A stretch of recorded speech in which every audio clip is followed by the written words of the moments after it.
गर्मी में गरीब बहू की ठंडी कॉलोनी और घर। इस कहानी की शुरुआत कुछ इस तरीके से होती है। कॉलोनी में बहुत ज़्यादा गर्मी हो रही थी और कॉलोनी की 3 बहुएं सिया, दिया और रिया मार्केट जाती है सब्जी लेने के लिए। सब्जी लेकर के आती है तो रास्ते में बात होता है क्योंकि उन लोगों को राशन के भी दुकान पे जाना था। क्या बताएं भाभी, आजकल इतनी ज़्यादा गर्मी हो गई है कि जैसे घर में रहना बहुत मुश्किल हो गया है। हम लोग के घर में इतने पैसे भी नहीं हैं कि हम लोग कूलर और एसी लगा पाए। पंखा में ही गुजारा करना पड़ता है। घड़ा का पानी एकदम उबलता खौलता हुआ कि मुंह में तो भाई लेने का मन ही नहीं कर रहा है। और गर्मी के मारे तो हाल बहुत बेहाल है। सब्जी ज़्यादा मात्रा में अगर ख़रीद लो, फ्रीज नहीं है तो सब्जी भी ख़राब होने लगती है। बच्चा भी इतना ज़्यादा रोता है गर्मी की वजह से कि उसको संभालना भी मुश्किल हो जा रहा है। सिया, दिया, रिया कॉलोनी की 3 बहुएं थी और आपस में तीनों लोग गर्मी से परेशान होकर बातें कर रही थी और आगे चलती जा रही थी क्योंकि उन लोगों को ग्रोसरी लेना था और मार्केट में जाना था। सब्जी मंडी से होते हुए वो लोग मार्केट में जा रही थी। गर्मी से बेहाल थी। गर्मी से बचाव का कोई उपाय नहीं था और इन लोग के पास इतने ज़्यादा पैसे भी नहीं थे कि उन लोग गर्मी को हटाने के लिए कूलर या एसी लगवा पाए। बात करते करते उन लोग ग्रोसरी की दुकान पे पहुंच जाते हैं और वहां जाकर के सिया सत्तू का पैकेट मांगती है तो दिया बोलती है कि भाभी, आप सत्तू का पैकेट क्यों ले रहे हो? तो दिया बोलती है कि तुम्हें नहीं पता, सत्तू का शरबत पीने से पेट में ठंडक बनी रहती है और गर्मी में बहुत राहत मिलता है। तभी रिया बताती है कि क्या तुम तो गोंद कतीरा भी नहीं जानती होगी? तो वो बोलती है कि नहीं, मैं तो गोंद कतीरा भी नहीं जानती हूँ। तो सिया बोलती है, तुम्हारी अभी नई नई शादी हुई है, तुम अगर हम लोगों के साथ ऐसे ही मार्केटिंग करोगी तो तुम्हें सब कुछ समझ में आ जाएगा कि गर्मी से बचने के लिए क्या क्या चीज़ खाना पीना चाहिए। सभी लोग आपस में बातें करते हुए अपने अपने घर आ जाते हैं। सिया जब घर आती है तो उसकी ननद पिंकी बोलती है, भाभी आप आ गए क्या? तो सिया बोलती है, नहीं, मैं तो अभी मार्केट में हूँ। तो ननद बोलती है, ठीक है भाभी, जब आप घर में आ जाना। पिंकी बोलती है, मैं और मम्मी कब से आपका इंतज़ार कर रहे थे गर्मी से बेहाल कि आप कब मार्केट से आएंगी और हम दोनों के लिए नींबू पानी बनाकर देंगी। अब आप आ गई हैं तो फटाफट से नींबू पानी बनाकर हम लोग को दीजिए पीने के लिए। भाभी, बहुत गर्मी लग रही है, समझने की कोशिश करो। भाभी बोलती है, अच्छा ठीक है, आप लोग रिलैक्स कीजिए, मैं अभी अभी तुरंत बना करके लाती हूँ नींबू पानी। सासू माँ बोलती है, हाँ बेटा जल्दी से बना दो। सिया फटाफट से नींबू पानी बनाकर सासू माँ को और ननद को देती है पीने के लिए। सासू माँ और ननद जब पीती है तो बोलती है, क्या बेटा तुमने बाल्टी का पानी से बना दिया नींबू पानी? घड़े के पानी से बनाना चाहिए तुमको। नींबू पानी तो बहुत अच्छा बना था लेकिन गर्म की वजह से अच्छा नहीं लगा। सिया बोलती है, क्या मम्मी जी, मैंने तो घड़े का पानी से बनाया लेकिन घड़े का पानी भी इतना ज़्यादा गर्म है कि पता ही नहीं चल रहा कौन बाल्टी का पानी है और कौन घड़े का पानी है। गर्मी ने तो एकदम बेहाल कर दिया है, कुछ समझ में नहीं आ रहा, लगता है कुछ ना कुछ जुगाड़ करना पड़ेगा। सिया बोलती है कि मम्मी जी, मैंने अपने मायके में देखा है कि मेरी मम्मी घड़े का पानी ठंडा रखने के लिए जूट की बोरी को भिगाकर घड़े को लपेट देती है। तो सासू माँ बोलती है, हाँ बेटा ऐसा करके देखो, हो सकता है ठंडे कि जूट भीगा रहेगा तो घड़ा का पानी ठंडा हो जाएगा। तभी बच्चों का आने का टाइम होता है। सिया जाती है, दोनों बच्चों को घर लाती है और घड़े के पानी से नींबू पानी बनाकर सभी को देती है। सभी लोग पी के राहत की सांस लेते हैं। उधर सिया का पति कारखाना में काम करता है। धूप इतनी ज़्यादा थी कि उसको चक्कर आने लगता है। वो तौलिया को भिगाकर अपने सिर पे लपेट लेता है, उससे उसको बहुत राहत मिलती है और वो राहत की सांस लेता है। वो सोचता है, अगर मैं ऐसे ही कड़क धूप में काम करते रहूँगा तो मैं चक्कर खा के गिर जाऊँगा। इतना ज़्यादा धूप है कि बर्दाश्त भी नहीं हो रहा है। मैं सर पे गीला तौलिया डाल लेता हूँ। उधर दिया का बच्चा बहुत ज़्यादा रो रहा था, इतना रो रहा था कि दिया संभाल ही नहीं पा रही थी। गर्मी के मारे वो परेशान बेहाल पति पत्नी दोनों बच्चे को चुप कराने में लगे थे। दिया पंखा हिला रही थी लेकिन बच्चा जो है शांत होने का नाम ही नहीं ले रहा था। इतना ज़्यादा गर्मी हो रहा था कि बच्चा रोए जा रहा था, रोए जा रहा था। दिया बोलती है, इस बार गर्मी तो काटना बहुत ज़्यादा मुश्किल हो गया है जी, क्या करे, बच्चा भी इतना रो रहा है, कुछ समझ में नहीं आ रहा। हम लोग के घर में तो कूलर भी नहीं है और एसी भी नहीं है, बच्चा शांत होने का नाम ही नहीं ले रहा। उसका पति बोलता है कि हाँ दिया, तुम सही बोल रही हो, कुछ ना कुछ गर्मी का तो उपाय करना पड़ेगा, कुछ ना कुछ तो जुगाड़ लगाना ही पड़ेगा। आखिर इतनी गर्मी दिया बोलती है मैं अभी आपके लिए गोंद कतीरे का शरबत लाती हूँ। शरबत पीते हैं सभी लोग और राहत की सांस लेते हैं क्योंकि गर्मी में गोंद कतीरा बहुत ही फ़ायदा पहुँचाता है और गर्मी से लड़ने की शक्ति देता है, हमारे शरीर में एनर्जी लाता है। गोंद कतीरा का तासीर ठंडा होता है और वो शरबत बना करके अपने पति राहुल को देती है। तो राहुल और दिया दोनों लोग मिलकर शरबत पीते हैं और गर्मी से हिम्मत जुटाते हैं, अपने शरीर को मजबूत बनाते हैं लड़ने के लिए। शरबत पीने के बाद राहुल अपने काम पे चला जाता है और दिया बच्चे को संभालने में लग जाती है, लेकिन बच्चा गर्मी से बेहाल शांत होने का तो नाम ले ही नहीं रहा था। सासू माँ और आस पड़ोस की जितनी सासें थी सभी लोग एक पेड़ के नीचे बैठकर बातें करती है कि भाई बहन जी घर में रहना तो बहुत मुश्किल हो गया। हम लोग बुजुर्ग हैं, सास है तो घर के बाहर आराम से पेड़ के नीचे ठंडी हवा ले ले रहे हैं, लेकिन घर में जो रह रहा है उसको तो जीना मुहाल हो गया है। घर के अंदर जो बहू लोग रह रही है उन लोग कितना गर्मी से परेशान है और घर में चूल्हे पे खाना बना रही है। तभी दूसरी बोलती है कि हाँ बहन जी आप बिल्कुल सही कह रही हैं। अब बहू लोग को देखिए पसीने में भीग भीग कर बेचारी चूल्हे पे खाना बना रही है। तभी सिया अपनी सासू माँ से बोलती है तभी सिया अपनी सासू माँ से बोलती है कि मम्मी जी गर्मी से लड़ने के लिए हम लोगों को कुछ ना कुछ तो जुगाड़ लगाना पड़ेगा। तो शांति देवी बोलती है कि हाँ सिया तुम बिल्कुल सही कह रही हो, इतनी गर्मी हो रही है कि कुछ ना कुछ तो तुम लोग को जुगाड़ लगाना ही पड़ेगा। सिया बोलती है कि मैं गांव की सभी बहुओं से बात करूंगी और आपस में मिलजुल कर कोई ना कोई रास्ता ज़रूर निकालूंगी जिससे हम लोगों को गर्मी में कुछ राहत हो सके और कोई नया रास्ता मिल सके। उधर दिया भी बहुत ज़्यादा परेशान थी क्योंकि उसका बच्चा शांत होने का नाम ही नहीं ले रहा था। अगली दिन उन लोग तो रात में किसी तरह रहते और अगली दिन तीनों सहेलियां अपनी सहेली से मिलने के लिए शीतल के घर जाते हैं। शीतल के घर में बहुत ही ज़्यादा ठंडक थी क्योंकि उसके घर में एसी चल रहा था। शीतल बोलती है अरे वाह बहुत दिन के बाद तुम लोग तीनों आ रही हो, सिया दिया रिया, तुम लोग तो भूल ही गई अपनी सहेली शीतल को, आओ आओ अंदर बैठो। दिया बोलती है कि भाभी देखिए यहाँ पे कितनी ज़्यादा ठंडक है, कितना अच्छा लग रहा है क्योंकि एसी चल रहा है। हम लोग के घर में तो कूलर भी नहीं है।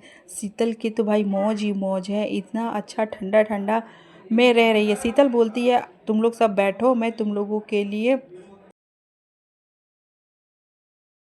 तुम सभी के लिए मैं बेल का ड्रिंक लाती हूँ। शीतल घर के अंदर जाती है और सभी के लिए बेल का ड्रिंक बना के लाती है। सभी लोग ठंडा ठंडा ड्रिंक पीती है और घर की ओर निकल जाती है। शीतल के घर में उन लोगों को बहुत अच्छा लगता है, आपस में सभी लोग बातें करते हैं। तभी सब्जी वाला आ जाता है।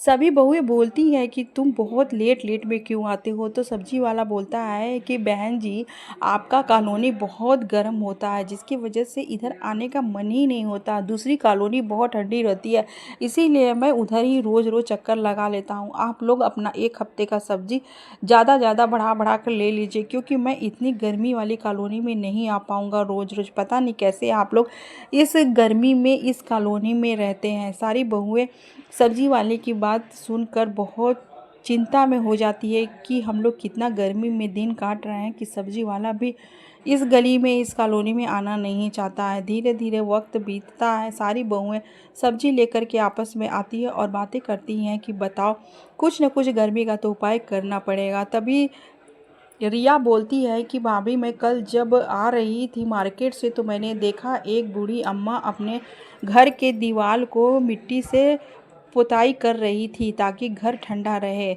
तो दिया बोलती है चलो मिल गया जुगाड़, हम लोग सब चलते हैं जंगल और ढेर सारा मिट्टी लाते हैं और अपने घर की दीवार की गीली पुताई करते दिया हैं को जिससे टोकरी हम भर लोगों का कर घर लाकर ठंडा मिट्टी घर रहेगा। में देखी। बिमला तो बोलती है क्या बहू तुम इतना ढेर सारा मिट्टी क्यों लेकर के आई हो।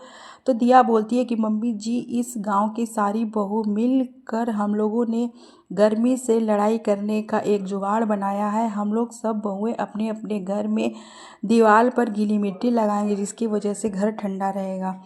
बिमला बोलती है हाँ बेटा तुम बिल्कुल सही कह रही हो, अगर दीवार गीली मिट्टी का लेप हो जाएगा जिसकी वजह से दीवार वाकई में ठंडा रहेगा। चलो मैं तुम्हारा इस काम में मदद करती हूँ। दिया और बिमला दोनों लोग मिलकर मिट्टी को और ज़्यादा गीला करते हैं और दीवार पे लेप लगाना स्टार्ट करते हैं। एक हाथ से दो हाथ हो गया तो काम जल्दी हो जाएगा। ये सोचकर सास बहू दोनों लोग मिलकर दीवार को कवर करने लगते हैं। अगले दिन सिया भी अपने घर का दीवार पूरा गीली मिट्टी से लेप कर रही थी। वहीं पे शांति देवी अपने पति और ननद पिंकी के साथ आती है तो बोलती है कि क्या बेटा कितना टाइम लगेगा दीवार को कवर करने में। सिया बोलती है मम्मी जी देखने में तो जो काम आसान लगता है करने में उतना ही मुश्किल लगता है। तो शांति बोलती है तुम्हारी ननद पिंकी क्या कर रही है, इसको बुलाओ अपने काम में। सिया बोलती है ननद जी आइए और मेरी हेल्प कराइए। पिंकी बोलती है नहीं नहीं भाभी, मुझे इस काम के लिए मत घसीटिए, मैं ये नहीं करूँगी, मेरे हाथ में मिट्टी लग जाएगी। शांति बोलती है ज़्यादा चिकनी मत बनो, जा कर के अपनी भाभी के साथ हेल्प कराओ ताकि घर ठंडा रहेगा तो सबको आराम मिलेगा। ससुर जी बोलते हैं हाँ बेटा जाओ, बहू के साथ मिलकर जल्दी जल्दी काम ख़त्म करा दो। गांव में सभी की दीवार पे मिट्टी का लेप लगता है और अगली सुबह सारी बहुएं मिलकर प्लानिंग करती है और ज़्यादा जुगाड़ लगाती है अपने घर को ठंडा करने के लिए। तब एक बोलती है कि घर के खिड़की दरवाजे पे अगर गीला पर्दा डाल दे तो जब हवा आएगा तो ठंडा आएगा। एक बहू बोलती है कि अगर जूट के बोरी में घास भर के और उसको भिगा दिया जाए और खिड़की पे लगा दिया जाए तो घास जल्दी सूखेगा भी नहीं और हम लोगों का घर दिन भर ठंडा रहेगा।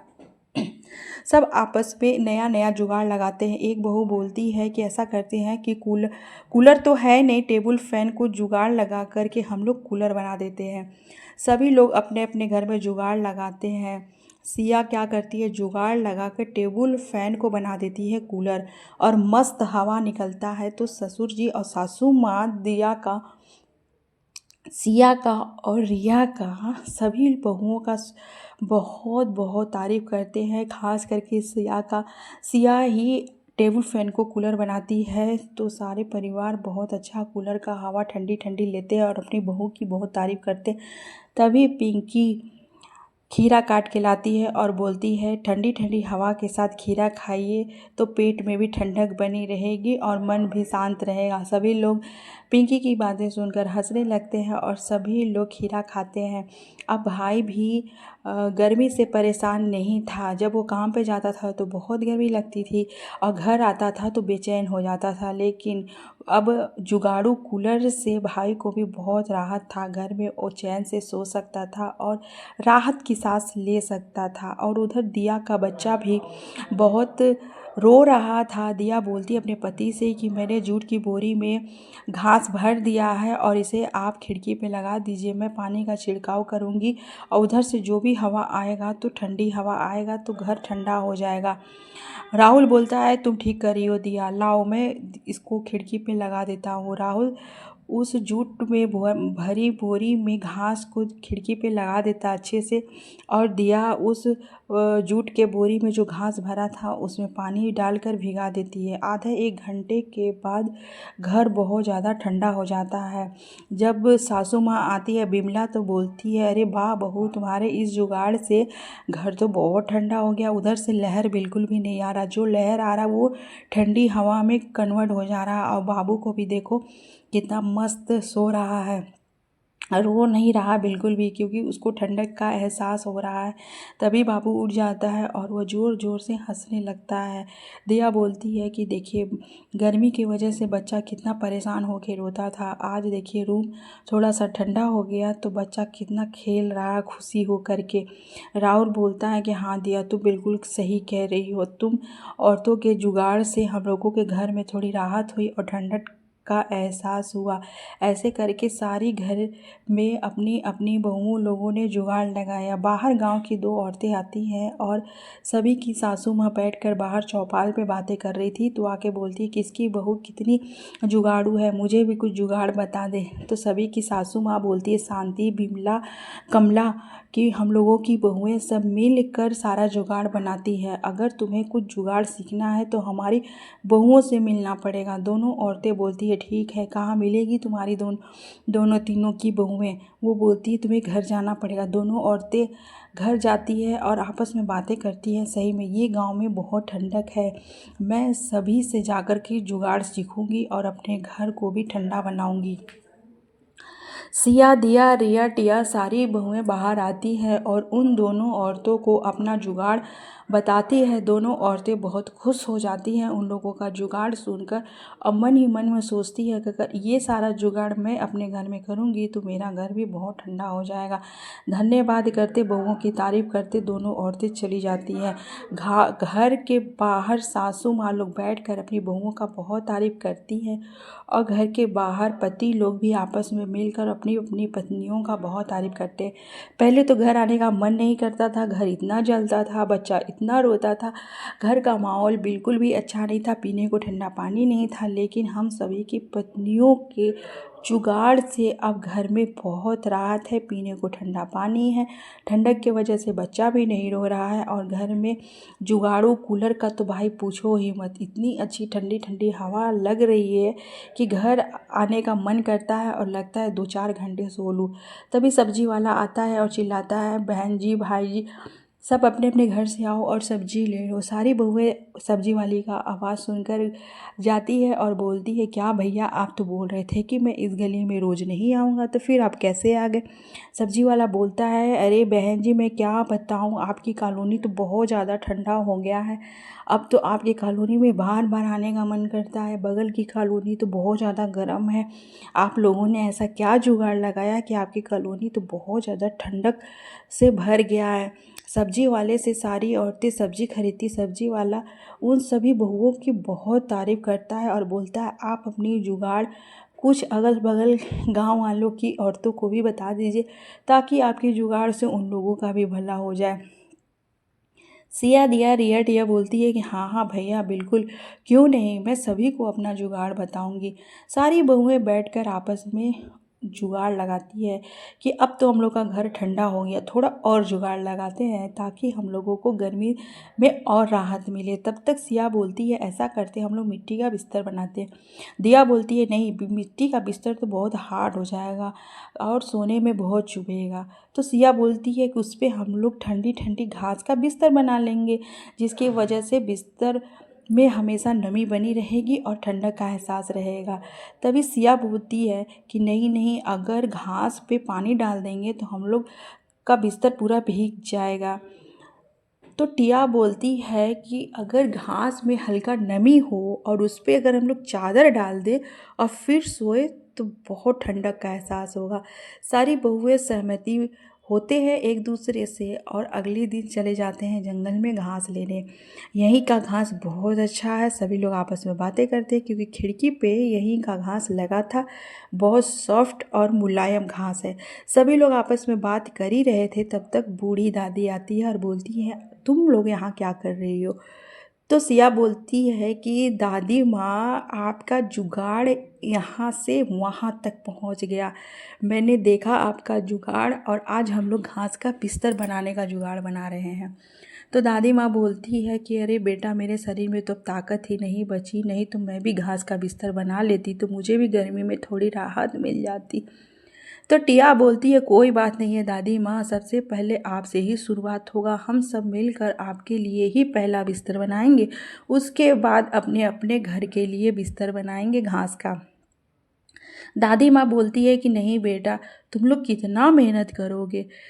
तो टिया बोलती है, कोई बात नहीं है दादी माँ, आपके जुगाड़ से ही तो हम लोगों को रास्ता मिला है, क्योंकि आपने ही दीवार पे गीली मिट्टी का लेप लगा रहा था, वहीं से मैंने जुगाड़ का शुरुआत किया है। दादी माँ खुश हो जाती है और सभी लोग दादी माँ के लिए सबसे पहला बिस्तर बनाती है और दादी माँ को देती है। सभी बहुएं आपस में मिलकर अपने अपने घर के लिए, सिया, दिया, रिया, टिया सभी लोग मिलकर अपने अपने घर के लिए एक एक बिस्तर बनाती है। सभी लोग मिलकर काम करते हैं तो काम जल्दी ख़त्म होता है और फिर घास के बिस्तर में बहुत ही ज़्यादा ठंडक का एहसास होता है। पूरी परिवार खुशी खुशी आराम से घास वाले बिस्तर पे सोते हैं। पूरे अगल बगल के गांव में भी पूरा चर्चा होता है, दिया, सिया, रिया, दिया, टिया का कि कितनी समझदार बहुएं हैं जो अपने जुगाड़ के वजह से पूरा घर, पूरा कॉलोनी, पूरा मोहल्ला को ठंडा बना दिया। उन लोगों का बहुत ही ज़्यादा चर्चा होता है और उन लोग की भर भर कर तारीफ़ होती है। उन लोगों का जुगाड़ इतना ज़्यादा आगे बढ़ गया था कि गांव गांव की औरतें और बहुएं आती थी उन लोगों से जुगाड़ लेने के लिए कि गर्मी में कैसे बचा जाए। सिया, दिया, रिया, टिया सभी बहुएं मिलकर सभी को अपना अपना जुगाड़ बताती और सभी के घर में ठंडक का एहसास कराती। आई होप आपकी